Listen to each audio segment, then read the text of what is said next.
Welcome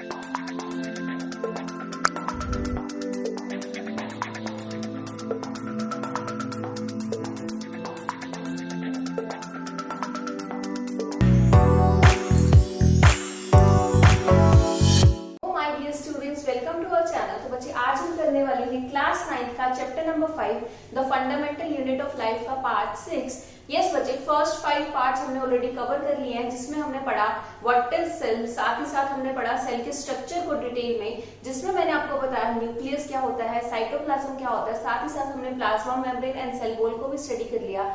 उसके बाद बच्चे मैंने आपको करवाई थी डिफरेंट सेल ऑर्गेनेलिस, जिसमें हमने ribosomes, endoplasmic reticulum, mitochondria, plastids, इन सबको डिटेल में स्टडी कर लिया। साथ ही साथ बच्चे हमने नोट्स भी बना लिए। तो बच्चे अगर आपने पहले वो वीडियोस नहीं देखी तो पहले आप उसको कंप्लीट कर लीजिए, सो दैट आपको ये वाली वीडियो बहुत इजीली समझ आ जाए।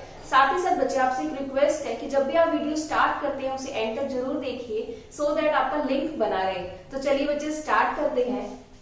नेक्स्ट सेल ऑर्गेनेली है वैक्यूल्स। वैक्यूल्स की बात करूं बच्चे तो आपको मैं एक एग्जांपल देना चाहूंगी। जैसे आपके घर में एक स्टोर रूम होता है जहां पे आप जितना भी एक्स्ट्रा सामान है उसको स्टोर करते हो, है ना। सबके घर में एक स्टोर रूम होता है जिसमें जो भी एक्स्ट्रा सामान है जो कभी कभी यूज होता है हम उसको वहां स्टोर करते हैं।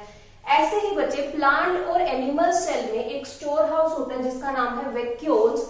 तो वैक्यूल्स को पढ़ते हैं। वैक्यूल्स आर लिक्विड और solid filled and membrane bound organelles. बच्चे वैक्यूल्स की बात करूं तो इसमें क्या है, लिक्विड है या फिर सॉलिड है। दीज आर लिक्विड और solid field membrane bound organelles. ये वो ऑर्गेनेली है जिसके आउटसाइड पे मेम्ब्रेन है और इसके अंदर या तो लिक्विड फील्ड होगा या फिर सॉलिड। अगर मैं प्लांट्स की बात करूं बच्चे, in plants vacuoles are large and permanent. बच्चे ये बहुत इंपॉर्टेंट है। जो वैक्यूल्स है वो ऐसी ऑर्गेनेली है जो प्लांट सेल में ज्यादा दिखती है। इन सम एनिमल सेल वो प्रेजेंट हो सकती है और इन सम एनिमल सेल वो एब्सेंट भी हो सकती है। प्लांट सेल की बात करूं तो प्लांट सेल्स वैक्यूल जो होते हैं वो लार्ज होते हैं बच्चे, वो बड़े होते हैं। साथ ही साथ उसकी बात करूं तो वो परमानेंट होते हैं। आप यहाँ पर डायग्राम देख सकते हैं बच्चे प्लांट सेल का। ये प्लांट सेल है, ये जो सबसे बड़ा दिख रहा है ना, वो सबसे बड़ी सेल ऑर्गेनेली साइटोप्लाज्म के अंदर, वो है उसका vacuole. In animal cell vacuoles are small in size and temporary. बच्चे एनिमल सेल की बात करो तो जो वैक्यूल्स होते हैं वो छोटे होते हैं बहुत साइज में, और काफी बार दे आर टेम्परेरी, मतलब वो कुछ टाइम के लिए रहते हैं, फिर जब उनका काम खत्म हो जाता है तो दे डिसअपीयर। तो बच्चे आपको समझ आ गया होगा, प्लांट सेल में वैक्यूल बड़े होते हैं, परमानेंट होते हैं। एनिमल सेल में वैक्यूल्स का साइज छोटा होता है, साथ ही साथ दे आर टेम्परेरी। अगर मैं प्लांट सेल्स की बात करूं बच्चे तो it occupied 90% space of cell volume. बच्चे प्लांट सेल्स में ये बताया गया है कि ये ऑलमोस्ट 90% स्पेस ऑक्यूपाई कर सकते हैं। आपको यहाँ दिख रहा है बहुत बड़ा वैक्यूल, इससे भी बड़े साइज के वैक्यूल्स होते हैं बच्चे प्लांट सेल में।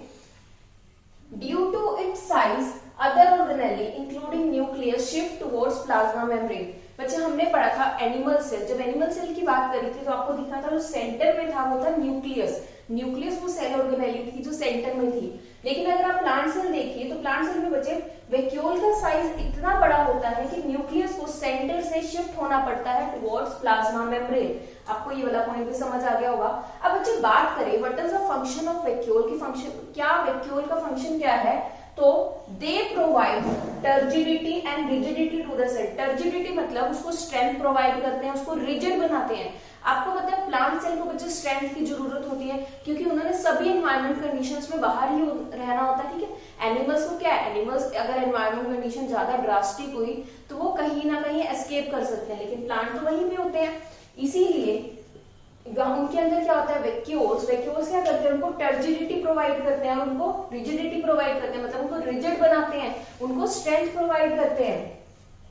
And help to maintain osmotic pressure. बच्चे ऑस्मोटिक प्रेशर क्या होता है, osmotic pressure means pressure due to concentration of water, उसको बोला जाता है ऑस्मोटिक प्रेशर। तो वैक्यूल्स का आपको फंक्शन भी समझ आ गया होगा। प्लांट को स्ट्रेंथ प्रोवाइड करते हैं, रिजिड बनाते हैं, टर्जिडिटी प्रोवाइड करते हैं, साथ ही साथ बच्चे उसके अंदर ऑस्मोटिक प्रेशर को मेंटेन करते हैं। तो बच्चे ये हमने डिटेल में स्टडी कर लिया about vacuoles.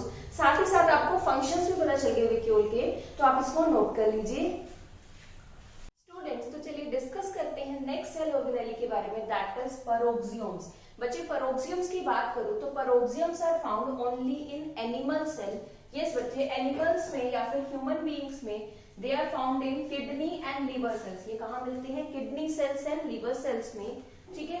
They are small, ये क्या होते हैं? छोटे होते हैं। Spherical organelles containing powerful oxidative enzymes. बच्चे पेरोक्सियम्स की बात करूं तो ये क्या होते हैं? छोटे होते हैं, स्मॉल स्फेरिकल ऑर्गेनेलिस। इनके अंदर क्या होता है? Powerful oxidative enzymes. बच्चे ऑक्सीडेटिव एंजाइम्स मीन जो दूसरे कंपाउंड्स का या दूसरे सब्सटेंसेस का ऑक्सीडेशन करने हैं, उसका ब्रेक डाउन करते हैं, ठीक है, वो वाले एंजाइम्स होते हैं इनके अंदर। एंजाइम बच्चे आपको पता ही होगा, एंजाइम्स मींस बायो कैटलिस्ट या फिर वो सब्सटेंसेस या फिर वो लिक्विड्स जो क्या करेंगे? ऑक्सीडेशन करेंगे और सब्सटेंसेस का, ठीक है। They are bound by single membrane. बच्चे पेरोक्सियम्स की बात करूं तो उसकी क्या होती है? सिंगल मेम्ब्रेन होती है। They are found in kidney and liver cell. बच्चे पेरोक्सियम्स के बारे में आपको पता चल गया होगा क्या होता है? इनका साइज छोटा है, ये स्फेरिकल हैं। They are found only in kidney and liver cells. इनका क्या काम है? They contain powerful oxidative enzyme, तो और सब्सटेंसेस की ऑक्सीडेशन करना।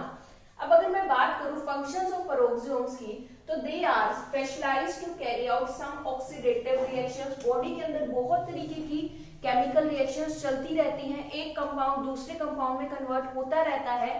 तो पेरोक्सियम्स की बात करो बच्चे तो इनके अंदर ऐसे एंजाइम्स होते हैं, ऐसे बायोकैटलिस्ट होते हैं जो ऑक्सीडेटिव रिएक्शंस करते हैं, सच एज डिटॉक्सिफिकेशन और removal of toxic substances from cell.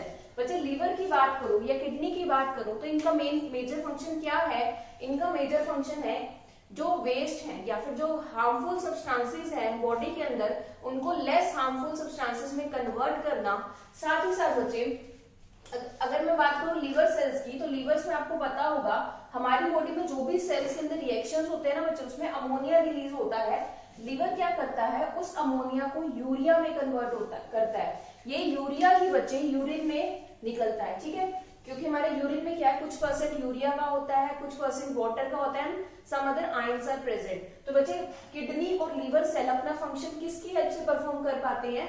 With the help of peroxisomes, क्योंकि पेरोक्सियम्स के अंदर बच्चे इंपॉर्टेंट ऑक्सीडेटिव एंजाइम्स होते हैं। इन ऑक्सीडेटिव एंजाइम से क्या होता है कि जो टॉक्सिक सब्सटेंसेस है वो किस में कन्वर्ट हो जाता है? लेस टॉक्सिक सब्सटेंसेस में। तो आप इसको नोट कर लीजिए। इसके बाद बच्चे हम कंपैरिजन करेंगे between plant cell and animal cell.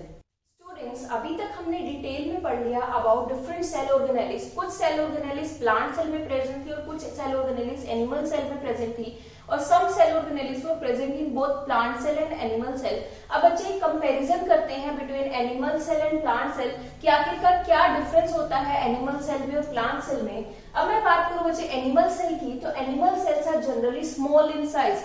जो एनिमल्स के, ह्यूमन बींग्स के सेल्स होते हैं बच्चे वो छोटे होते हैं साइज में। प्लांट सेल्स की बात करूं तो they are larger than animal cell. Plant cell का जो साइज है बच्चे वो बड़ा होता है as compare to animal cell. Animal cell की बात करूं तो बच्चे एक बहुत इंपॉर्टेंट डिफरेंस है, that is in animal cell जो सेल वॉल है वो एब्सेंट होती है। ये बहुत इंपॉर्टेंट डिफरेंस आपको पता होना चाहिए। एनिमल सेल में बच्चे जो आउटर मोस्ट बाउंड्री होती है वो कौन सी होती है? प्लाज्मा मेम्ब्रेन, क्योंकि उसके बाहर सेल वॉल नहीं होती। अगर मैं प्लांट सेल की बात करूं बच्चे तो प्लाज्मा मेम्ब्रेन तो होती ही है, प्लाज्मा मेम्ब्रेन के आउटसाइड में भी एक बाउंड्री होती है which is called as cell wall. Plasma membrane की बात करूं तो प्लाज्मा मेम्ब्रेन हमने पढ़ लिया कि किससे बनी होती है? प्रोटीन्स और लिपिड से। उसके आउटसाइड में जो बाउंड्री होती है in plant cell that is cell wall, वो किससे बनी होती है बच्चे? वो सेलुलोज से बनी होती है। उसका मेन फंक्शन आपको पता है प्लांट्स को सपोर्ट प्रोवाइड करना, प्लांट्स को रिजिडिटी प्रोवाइड करना, ठीक है। Plasma membrane of plant cell is surrounded by cell wall. Cell wall किससे बनी होती है? सेलुलोज से। अब अच्छे बात करेंगे सेल ऑर्गेनेली की, तो plastids are absent except in case of protozoa Euglena. बच्चे बात करेंगे प्लास्टिड्स की, तो प्लास्टिड्स हमने 3 टाइप की पढ़े, क्रोमोप्लास्ट, क्लोरोप्लास्ट और ल्यूकोप्लास्ट। हमने डिटेल में पढ़ा कि वो प्लांट सेल में प्रेजेंट होते हैं, लेकिन एनिमल सेल की तो बात नहीं की थी बच्चे, क्योंकि एनिमल सेल में plastids they are absent except in case of one microorganism that is protozoa euglena। बच्चे protozoa is the category of microorganism. Microorganism 5 category से होते हैं, जिसमें हमने पढ़ा था बैक्टीरिया, वायरस, ठीक है, प्रोटोजोआ, फंगी, एल्गी। तो प्रोटोजोआ की कैटेगरी में जो यूग्लेना प्रोटोजोआ है बच्चे उसके अंदर प्लास्टिड्स होते हैं। उसके अलावा एनिमल सेल्स में प्लास्टिड्स एब्सेंट होते हैं, ठीक है बच्चे। अब वैक्यूल्स की बात करूं तो वैक्यूल्स हमने अभी पढ़े थे कि वैक्यूल जो होते हैं एनिमल सेल में उनका साइज छोटा होता है, they are very small and temporary. वो कुछ टाइम के लिए रहते हैं, देन दे डिसअपियर। अगर मैं प्लांट सेल्स की बात करूं तो vacuoles are large and permanent. बच्चे वैक्यूल्स होते हैं वो लार्ज होते हैं, वैक्यूल्स बड़े होते हैं और साथ ही साथ वो परमानेंट होते हैं। ठीक है बच्चे, अगर एनिमल सेल्स की बात करूं तो they have centrosome and centrioles. Animal cells में बच्चे हमने पढ़ा था सेंट्रोसोम और सेंट्रियोल्स होते हैं, साथ ही साथ आपको पता है प्रोक्सियोम्स भी होते हैं। बच्चे सेंट्रोसोम और सेंट्रियोल्स का काम था they help in cell division. और अगर मैं एनिमल सेल की बात प्लांट सेल की बात करूं तो they lack centrosome and centrioles. Animal cell में सेंट्रोसोम एंड सेंट्रियोल्स प्रेजेंट होते हैं, they help in cell division. Plant cell की बात करूं तो they lack centrosome and centrioles. बच्चे हमने पहले सेल ऑर्गेनेलिया भी एक पढ़ी परोक्सियम्स, वो भी एनिमल सेल में होते हैं लेकिन प्लांट सेल में नहीं होते। तो बच्चे ये कंपैरिजन हो गया between animal cell and plant cell, जिसमें आपको पता चल गया कि एनिमल सेल के क्या क्या कैरेक्टरिस्टिक्स होते हैं और प्लांट सेल के क्या क्या कैरेक्टरिस्टिक्स होते हैं। बच्चे अब इस चैप्टर में हमने सब कुछ पढ़ लिया है। We have studied cell structures, जिसमें हमने सारे के सारे जितने भी सेल्स थे उसके बारे में पढ़ लिया कि सेल के क्या क्या स्ट्रक्चर्स होते हैं, that is cell wall, plasma membrane, nucleus, cytoplasm, उसको डिटेल में स्टडी कर लिया। साइटोप्लाज्म के अंदर जो डिफरेंट स्ट्रक्चर्स है दैट इज सेल ऑर्गेनेलिस, उसको भी डिटेल में पढ़ा। हमने कंपैरिजन किया था बच्चे बिटवीन टाइप्स ऑफ सेल जो प्रोकैरियोटिक और यूकैरियोटिक थे। यूकैरियोटिक की कैटेगरी में ही प्लांट सेल और एनिमल सेल आ रहे थे बच्चे। अब मैंने आपको बताया difference between animal cell and plant cell. बच्चे हमारा ये चैप्टर कंप्लीट हो चुका है। हमने सब कुछ जो इस चैप्टर के लिए इंपॉर्टेंट था, आपके लिए इंपॉर्टेंट है इस चैप्टर में, हमने सब कुछ स्टडी कर लिया है। आप जैसे ही चैप्टर को स्टडी करते हैं बच्चे उसके नोट्स जरूर बना लीजिए, सो दैट आपका पूरा चैप्टर विद नोट्स अच्छे से कंप्लीट हो जाए। साथ ही साथ बच्चे आपसे रिक्वेस्ट है कि आप जब भी वीडियो स्टार्ट करते हैं उसको पूरा जरूर देखिएगा। एंड बच्चे अगर आपको वीडियो पसंद आती है तो प्लीज इस चैनल को सब्सक्राइब जरूर कीजिए, साथ ही साथ इस वीडियो को जरूर लाइक कीजिए एंड बच्चे अपने फ्रेंड्स के साथ भी जरूर शेयर कीजिए। तो बच्चे thank you for watching, see you next time, bye.